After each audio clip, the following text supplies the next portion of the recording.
Yeah. What's up, guys? We got Mr. Will Caston, our outside linebacker for the Fayetteville Bulldogs here for another episode of the Dog Walk that's brought to you by the Grease Pig Lube and Tube on North College. All right, Will. So, man, as we talk about, heading into conference week, our first conference game, at pretty big one at Bentonville West, labeled as a game of the week in this conference. What keys are y'all working on as far as just getting yourself together for conference in this long haul? Well, the good thing about playing a tough non-conference schedule is that it prepares you for conference. And once conference starts, it's a whole new season. It's 0-0 record-wise. So really, the season really starts today. And we got a good opponent tonight versus Bentonville West. Their quarterback, we got to make sure that we keep it contained because he can run a little bit. We got to make sure we guard the routes downfield and don't get lost in the secondary and really just own the middle of the field. And if we do that, then I think we'll be pretty successful tonight. Now, as I watched film on Bentonville West, I got to see, they added a couple new wrinkles with the quarterback. Quarterback is more of a dual threat guy. They got a couple pieces here and there. What necessarily do you think you guys on defense can do to slow that Bentonville West offense? Well, we just got to do our job and our assignment, which we practiced all week. We all know what our assignments is and what we have to do. So I think if we can just execute that to the best of our ability, from a linebacker perspective, we got to play the middle. The middle guys got to own those inside gaps. And for the outside guys, we got to make sure that we keep QB contained, don't let him scramble out because he's going to read us all night. And so we got to make sure that we don't chase the running back and we keep him level and then just go hunt from there. Yeah, that's one thing that jumps out on our film for you guys is just kind of that electric energy that you and Price bring off the edge.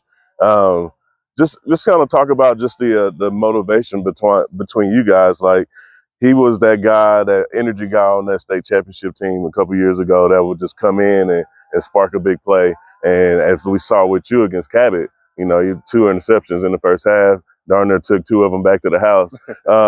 Just talk about y'all's motivation with each other, just kind of to keep the defense going. Me and Price, we've gotten so much closer the more and more football we've played, and we're both really good friends. And I think skill-wise, we both have a lot of similarities. We're both fast. We're both explosive off the edge. Our motors are so high, and we can really cover any ground on the football field.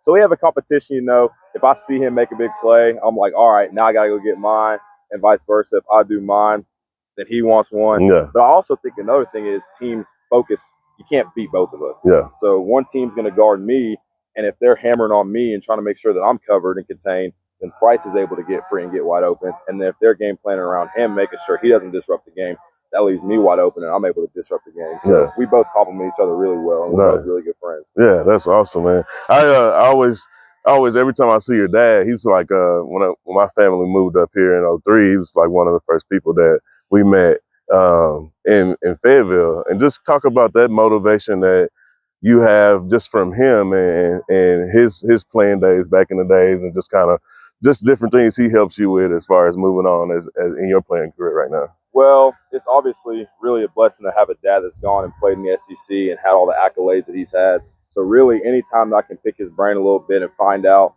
we watch film together and he tells me what he thinks I should do. He gives me tips and techniques on what to add to my tool bag and just make sure that I'm really the best player. But also the motivation it gives me is that I know that there's somebody up there that expects a whole lot from me, and I've got to be able to perform and do the things that he knows and that everybody else knows I'm able to do. So that's definitely a big motivation. But I don't look at it as, oh, I'm Marvin Caston's son. I look at it as, oh, I'm Will Caston and I'm my own player, and me and him both complement each other. But he did his thing whenever he played, and now it's my turn. Yeah, that's awesome, man. That's awesome. Now, just like also like a couple players like the Caden Spencers, the Will Prices, y'all made some really big splashes to start the season off the last few years as far as defensively. Just talk about just what motivates you to kind of keep going and just wanting to achieve this greatness for this defense and for Fayetteville football? What motivates me is the fact that I've lived Fayetteville football ever since I was a little kid, coming to all the games Friday nights, and I've watched all the great players like Drake Greenlaw and Brooks Ellis and Caden Turner and all those guys that have come through and made an impact defensive-wise. So for me, it's really important that I kind of carry on that legacy and carry on that tradition of having great, fast, hard-hitting players on the defense. And also making sure that the standard that Fayetteville's always been for all these years stays the same and we don't lose the tradition and everything that players before us have built. and make sure that we kind of keep all that old stuff, but then bring our own thing to it. Yeah, man, that's awesome. So give me with you being a junior, you still got another year, which means you still have, probably a crazy amount of people that's going to be trying to come and knock at your door and things like that. Just talk about your main prediction for this year, how you want to finish out, and what you see. Just on the horizon, just for y'all this year.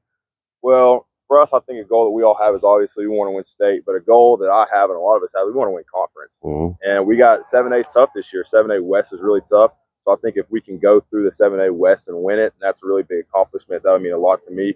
And as far as our team's concerned, like, we have all the tools that we need to go out and be successful and win the state championship and win the conference. But I think for us, we just want to play our best football. And whenever we play our best football, all 11 guys in all phases of the game doing their job, I think that we're the best team in the state. Whenever we do that, we all have all the talent we need. We have all the resources we need. Like, everything we need to be successful is right here. Now it's just on us to go and execute it. And I think that we'll do that as conference play goes off and then moving forward to then. So tonight, when people tune in to the pregame show, they get to watching the Dawg Walk on the Hill Media on YouTube. What can they expect from you and this Purple Dog team as they travel up to Centerton and play Bentonville West? We're going to give 100% effort. Like, effort won't be a question. Intensity, tenacity won't be a question from defense. Offense, you're going to see high explosion, big plays, a whole lot of, explosive plays really on offensive side. Special teams, we're going to be special on special teams, as Coach Jordan says. And as a whole team, we're going to take that next step into conference play tonight. Yes, sir. Yes, sir. Say, hey, Fayetteville, we have Mr. Will Caston here, our outside linebacker. Y'all know what to expect. Come about 6:30 tonight. We'll have this on the pregame show. Game time at 7. This is another episode of the Dawg Walk presented to you by the Grease Pig. Bam.